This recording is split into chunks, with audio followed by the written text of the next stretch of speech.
2026년 런던 마라톤 40km 보급 지점입니다. 4회 키젤차 선수가 거의 나란히 달리고 있죠. 세계 최고의 선수들입니다. 그런데 저는 이 장면에서 아주 흥미로운 차이점을 발견을 했어요. 4회는 보급 테이블 쪽으로 이동을 하고 있죠. 준비된 보급을 집어듭니다. 반면에 키젤차 선수는 그대로 뛰어나가요. 여기서 한번 생각을 해보겠습니다. 마라톤은 42.19km인데 40km 지점이면 거의 다 온 것처럼 보이죠. 그런데 왜 4회 선수는 그 지점에서 보급을 또 했을까? 정말 그 한 번의 보급이 마지막 2.19km에서 영향을 줄 수 있을까요? 오늘은 이 이야기를 한번 해보려고 합니다. 왜 세계 최고의 선수들이 훈련만큼 보급에 신경을 쓰는지, 왜 요즘 선수들은 시간당 100g이 넘는 탄수화물을 섭취하려고 하는지, 그리고 탄수화물이 우리 몸에서 어떻게 작용하기 때문에 퍼포먼스와 연결이 되는지 한번 어렵지 않게 풀어보겠습니다.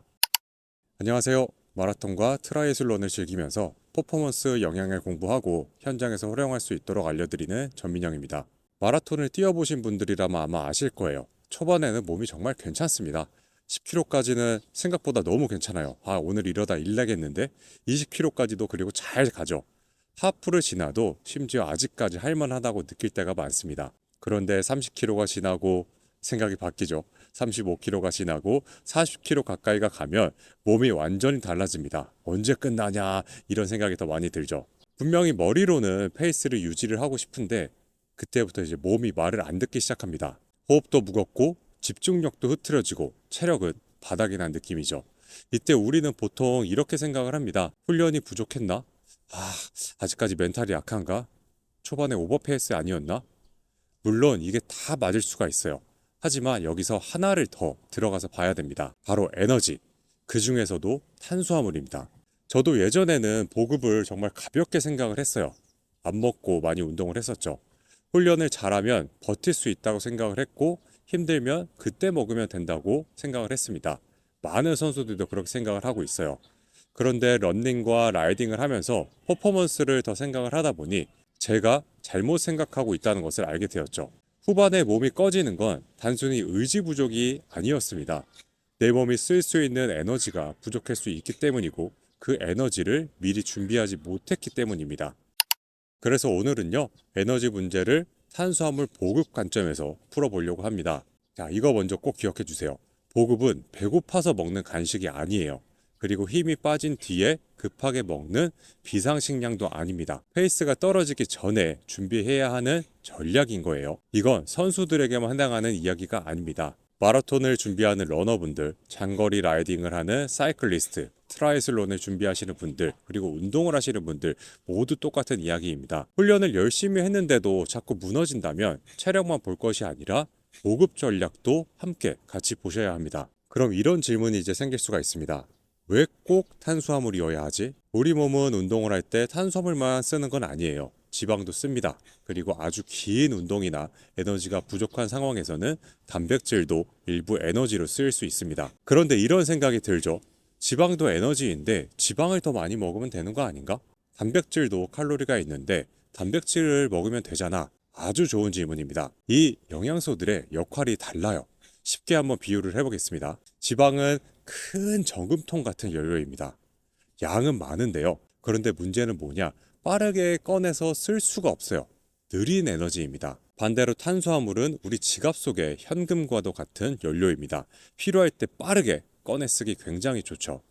마라톤 후반에 페이스를 유지를 해야 할 때, 언덕에서 리듬을 잃지 않아야 할 때, 마지막 2km 지점에서 더 밀어붙여야 할 때 빠르게 쓸 수 있는 연료가 바로 탄수화물인 겁니다. 말씀드렸으니 단백질도 한번 짚어볼까요? 단백질은 또 다른데요. 단백질은 어떻게 생각을 하셔야 되냐? 집을 고치는 자재라고 생각을 하셔야 됩니다. 근육을 회복을 하고 몸을 유지하는데 정말 중요하지만 레이스 중에는 빠르게 꺼내 쓰는 연료로 보기는 어렵습니다. 자, 이 세 가지를 한번 정리를 해보면 지방은 큰 저금통, 탄수화물은 지갑 속의 현금, 단백질은 몸을 고치는 자재라고 생각을 해주시면 되고요. 물론 평소 건강을 위해서는 이 세 가지가 다 중요하죠. 하지만 마라톤이나 사이클, 트라이애슬론처럼 빠른 페이스를 오래 유지해야 되는 상황에서는 탄수화물이 중심 연료가 되는 겁니다. 왜냐? 몸이 빠르게 꺼내 쓸 수 있기 때문이죠. 이제 탄수화물이 우리 몸에서 어떻게 퍼포먼스로 연결이 되는지 한번 설명해 보겠습니다. 우리가 탄수화물을 먹으면 몸은 이것을 포도당 형태로 바꿔서 에너지로 쓰는데요. 그리고 당장 쓰지 않는 탄수화물은 근육과 간에 저장을 합니다. 아마 많이 들어보셨을 거예요. 이래서 탄수화물을 먹으면 살이 찐다고 하죠. 아무튼 오늘은 다이어트 주제가 아니니까 다시 돌아가서 이 저장된 탄수화물을 글리코겐이라고 합니다. 쉽게 말해서 글리코겐은 몸속 탄수화물 연료통이라고 볼 수가 있는데요. 출발할 때 이 연료통이 잘 채워져 있으면 초반에는 쉽게 잘 달릴 수가 있습니다. 문제는 이 연료통이 무한하지 않다는 거죠. 마라톤처럼 2시간, 3시간, 4시간 가까이 움직이는 운동에서는 이 연료가 계속적으로 줄어들 수밖에 없습니다. 특히 페이스가 빠르면 빠를수록 탄수화물 사용량은 훨씬 더 커지겠죠. 탄수화물을 먹었다고 바로 다 에너지가 되는 건 아닌데요. 입으로 들어가고 위장을 지나고 장에서 흡수되어야 혈액을 타고 근육에 쓸 수 있는 에너지가 됩니다. 그래서 요즘 선수들이 중요하게 보는 건 단순히 얼마나 먹었느냐가 아니에요. 얼마나 먹을 수 있고, 얼마나 흡수할 수 있고, 얼마나 실제로 쓸 수 있느냐입니다. 이게 진짜 중요합니다. 그래서 요즘에는 운동을 바라보는 방식도 점점 바뀌고 있습니다. 예전에는 훈련이라고 하면은 페이스, 거리, 심박, 근력 같은 것들만 떠올렸죠. 그런데 이제는 보급도 훈련의 일부라고 보고 있습니다. 내가 어느 강도에서 얼마만큼의 탄수화물을 받아들일 수 있는지, 어떤 타이밍에 먹었을 때 속이 편한지, 후반까지 에너지가 잘 이어지는지, 이런 것들도 훈련할 때 확인을 해야 된다는 걸 세계 최고의 선수들이 몸으로 실천해서 보여주고 있죠. 그래서 보급은 제품만의 문제가 아닙니다. 내 몸이 그 보급을 잘 받아들일 수 있는지 함께 훈련을 해야 되는 거죠. 평소 훈련 때는 아무것도 안 먹다가 대회 당일에 갑자기 많은 양을 먹게 되면 몸이 놀라겠죠. 반대로 훈련 때부터 조금씩 연습하면 내 몸이 어떤 양을 편하게 받아들일 수 있는지 알 수 있게 되죠. 결국 보급은 레이스 당일의 선택이 아니라 훈련 과정에서 만들어지는 전략이라고 보셔야 됩니다. 이제 다시 2026년 런던 마라톤으로 돌아가 보겠습니다. 4회 선수의 기록은 1시간 59분 30초, 키젤차 선수의 기록은 1시간 59분 41초. 둘 다 어마무시한 서브2, 기록 차이는 단 11초였습니다. 42.19km를 달리고 나서 11초. 이 정도 레벨에서는요, 신발, 페이스, 날씨, 훈련, 컨디션 모든 것들이 중요합니다.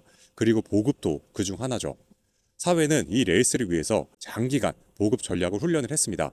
경기 중에는 5km마다 약 160ml의 음료를 마셨고 하프 지점에서는 카페인 젤도 추가로 섭취를 했죠. 그리고 전체 평균으로 보면은 시간당 약 115g의 탄수화물을 섭취를 했습니다. 밥 한 공기가 탄수화물이 대략 35g이 들어있거든요. 115g이면 3공기가 넘는 양이죠. 일반인 입장에서는 굉장히 큰 숫자처럼 느껴질 수가 있습니다. 하지만 이 선수들 세계 최고의 레벨에서는요, 이게 단순히 먹는 게 아닙니다. 마지막까지 빠른 페이스를 유지하기 위해서 준비된 전략인 거죠. 여기서 중요한 건 사회가 115를 먹었으니까 나도 앞으로 115를 한 시간에 먹어야겠다, 이게 아닙니다. 중요한 건 사회 선수가 그만큼 먹을 수 있도록 훈련됐다는 점이죠. 보급도 훈련인 겁니다. 언제 먹을지, 얼마나 먹을지, 어떻게 준비를 할지, 운동 강도가 높을 때도 속이 괜찮은지, 이 모든 것을 미리 준비를 해야 됩니다. 그래서 40km 지점 장면이 더 의미가 있는 거죠. 40km면 솔직히 거의 다 온 것처럼 보입니다. 하지만 그 지점에서도 보급을 한다? 왜냐? 마라톤은 40km 지점에서 끝나는 게 아니기 때문입니다. 마지막 2.19km를 남겨놓고 그 구간에서 몸은 에너지를 계속 쓰게 되죠. 거의 다 왔기 때문에 안 먹는 것이 아니라 아직 끝나지 않은 시합이기 때문에 마지막 스파트를 위해서 준비를 하기 위한 보급을 또 넣어준 거죠. 물론 결과는 보급 하나로만 설명할 수는 없습니다. 하지만 이 작은 전략 하나가 아주 큰 차이를 만들 수 있죠. 이 장면을 보면서 저는 이런 생각을 했습니다. 세계 최고의 선수들도 마지막까지 에너지를 준비를 하는데 우리 같은 아마추어가 보급을 대충 생각해도 될까? 훈련을 열심히 하면서 정작 그 훈련을 끝까지 발휘하게 해줄 에너지 전략은 너무 가볍게 보고 있는 게 아닐까? 저는 이 질문이 중요하다고 생각을 합니다. 왜냐하면 보급은 기록을 내는 선수들만의 이야기가 아니기 때문입니다. 처음 마라톤을 준비하시는 분들, 장거리 라이딩, 그리고 트라이애슬론, 평소 운동을 하는 사람들에게도 꼭 필요한 이야기죠. 마지막까지 내가 훈련한 것을 다 발휘해보고 싶다. 그러면 보급도 훈련처럼 생각을 하고 평소에 관리를 하셔야 됩니다. 그럼 왜 요즘 선수들은 시간당 100g이 넘는 탄수화물을 먹으려고 할까요? 이유는 간단합니다. 더 빠르게, 더 오래 움직이기 위해서죠. 기록은 점점점 빨라지고 있습니다. 2시간이 넘을 줄, 2시간을 깰 줄 우리는 몰랐죠. 신발도 좋아졌고 훈련도 정교해졌고 레이스 전략도 발전을 했습니다. 그만큼 에너지 요구량도 커지게 된 거죠. 빠른 페이스를 오래 유지하려면 탄수화물 공급이 계속 필요합니다. 하지만 많이 먹는다고 다 흡수가 되는 건 아니죠. 그래서 이 두 가지가 중요합니다. 지난번에도 말씀을 드렸는데 첫 번째는 탄수화물 조합입니다. 포도당 계열과 과당 계열 탄수화물을 함께 사용하면 몸 안에서 서로 다른 흡수 경로를 활용을 할 수가 있습니다. 쉽게 말하면 길이 하나가 아니라 두 개가 되는 거죠. 자, 두 번째는 장 훈련도 해주셔야 됩니다. 아무 준비 없이 갑자기 많이 먹으면 속이 불편할 수밖에 없어요. 하지만 훈련 때부터 반복해서 연습을 해주면 몸이 적응을 하게 됩니다. 그래서 요즘 선수들은 단순히 많이 먹는 게 아니라 많이 먹을 수 있는 몸을 만들고 있는 겁니다. 이제는 적게 먹고 버티는 것보다 필요한 에너지를 받아들일 수 있는 훈련을 하는 방향으로 점점 바뀌고 있어요. 저희도 이 방향으로 가야 되죠. 저도 그리고 이 방향성이 정말 중요하다고 생각을 합니다. 많은 분들이 다이어트 한다고 안 먹는 분들이 많아요. 이런 분들도 생각의 전환이 필요합니다. 이게 일반 뉴트리션과 스포츠 뉴트리션의 차이점이고 스포츠 뉴트리션이 더 복잡한 이유이기도 하죠. 예전에는 운동을 잘하는 것이 그냥 더 오래 참고 더 강하게 버티는 것이라고 생각을 했습니다. 하지만 이제는 다르게 봐야 하죠. 잘 준비한 사람은 잘 먹고 잘 흡수를 하고 마지막까지 자기 페이스로 잘 운동을 진행을 합니다. 그리고 그게 곧 운동의 그리고 실력으로 나오게 되는 거죠. 그럼 우리 같은 아마추어 러너나 라이더도 바로 시간당 115g을 먹어야 할까요? 아닙니다. 오늘 이야기는 무조건 115g을 드세요가 아니죠. 엘리트 선수들의 숫자는 그 선수들의 훈련, 체중, 페이스, 보급 제품, 장 적응, 레이스 환경이 모두 합쳐진 결과입니다. 우리가 배워야 할 건 숫자 자체가 아니라 이런 접근 방식이죠. 자, 그래서 앞으로는 이렇게 해보세요. 자, 첫 번째, 젤 개수가 아니라 탄수화물 그램으로 계산을 해보는 겁니다.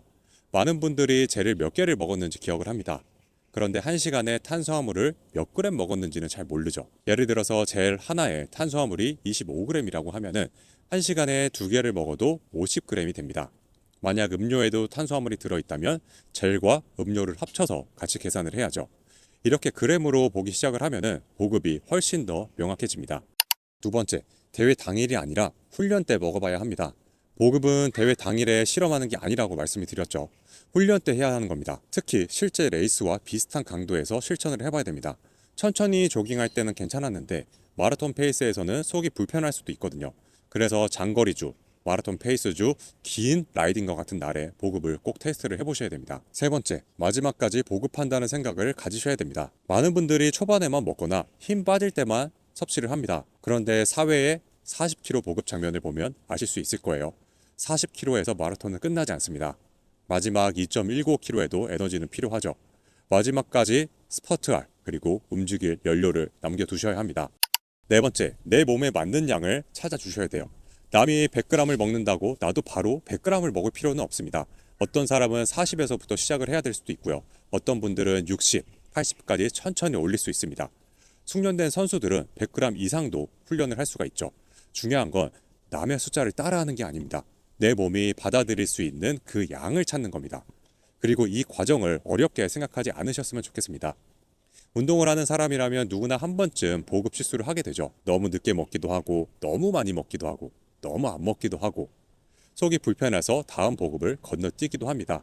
저도 물론 그런 시행착오를 계속 겪고 있습니다. 그래서 보급을 단순히 제품 선택의 문제라면 보면 안 된다고 말씀을 드렸던 겁니다. 이거 내 몸을 알아가는 과정에 가까워요. 내가 어떤 강도에서 어떤 보급을 받아들이는지, 어떤 타이밍에 먹었을 때 후반까지 편한지, 어떤 방식이 나에게 맞는지, 그걸 훈련 속에서 하나씩 찾아가는 게 바로 보급 훈련입니다. 중요한 건요, 그 경험을 실패로 끝내지 않은 겁니다. 실패는 성공의 어머니죠. 다음 훈련에서 다시 또 테스트하고 내 몸에 맞는 패턴을 계속 찾아가는 겁니다. 그게 바로 나만의 연료 전략이 되는 거죠. 그럼 오늘 내용을 한번 정리해 보겠습니다. 레이스에서 탄수화물은 단순한 간식이 아닙니다. 후반에도 페이스를 유지하기 위한 빠른 연료 전략인 거죠. 보급은 선택이 아니라 전략으로 보셔야 됩니다. 하지만 우리에게 중요한 건 내 몸이 받아들일 수 있는 양을 찾고 훈련 때부터 보급을 연습하셔야 되는 겁니다.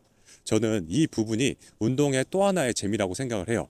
단순히 더 참고 더 버티는 것이 아니라 내 몸을 정확하게 이해를 하고 맞는 방법을 찾아가는 과정의 또 즐거움이죠. 그리고 제가 이 이야기를 계속 나누고 싶은 이유도 여기에 있습니다. 저도 운동을 오래 하고 선수들 컨설팅을 하면서 많은 시행착오를 겪어왔습니다. 그 과정에서 보급을 바라보는 관점도 또한 바뀌게 되었죠. 더 오래 움직이고 더 건강하게 훈련하고 내가 준비한 만큼 레이스에서 표현하기 위해서는 에너지 전략이 꼭 필요하다는 것을 알게 됐습니다. 이 변화가 제 운동을 더 즐겁게 만들었죠. 그리고 선수들의 퍼포먼스도 더 좋게 만들었습니다. 그래서 제가 경험한 것을 혼자 알고 끝내기보다 같이 고민을 하는 러너분들 그리고 라이더분들과 운동하시는 분들과 나누고 싶습니다. 여러분은 운동할 때 1시간에 탄수화물 몇 g을 드시나요? 저는 강도에 따라 다르지만 1시간에 60에서 80g까지 섭취를 하고 있습니다. 그리고 혹시 보급 때문에 힘들었던 경험이 있으신가요? 그렇다면 댓글로 남겨주세요. 같이 이야기해봐도 좋을 것 같습니다. 요즘 날씨 너무 좋죠? 그리고 점점 또 무더워지고 있습니다. 이럴수록 전해질과 수분 보충 잘 해주시고요. 훈련한 성과 대회에서 잘 거두셨으면 좋겠습니다. 모두 화이팅!